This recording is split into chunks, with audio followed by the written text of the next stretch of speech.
let's talk about the final console launch of 2001. Not any less deserving of attention because this was a big deal.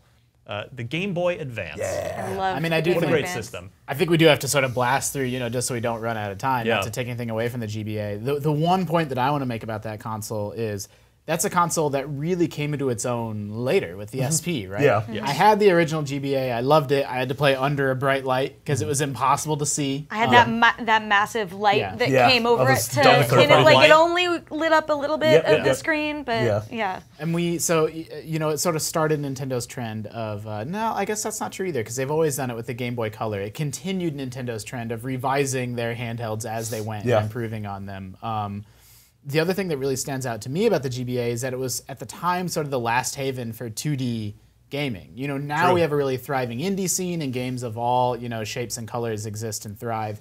But at that time, that was really it. Like, that was the only place to have, good, high-quality 2D video game experiences. Yeah, you're getting, Circle of the Moon, the Castlevania game came out. I love the console for that reason. We had Mario Advance, which was Mario 2. Mario 2. Which ended up being the most confusing gaming system.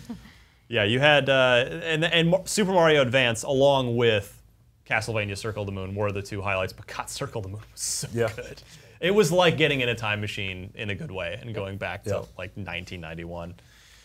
It wasn't at launch, but one of the games that still holds a very special place to my heart was Golden Sun, which at the time was like one of the Camelot best. was the developer there. Yeah, and it was just mind-blowing. The graphics were beautiful for a handheld game at the time. I think it really was a highlight of showing just what that system could do in such a small package. If that game had been a Super NES RPG, it would have been like beloved at that time. Right, and that was the thing, like Breath of Fire was something that they ported in that first year of Game Boy Advance, and so it definitely lived well. Yeah, it did feel like it was a portable Super Nintendo, which was awesome. Yeah.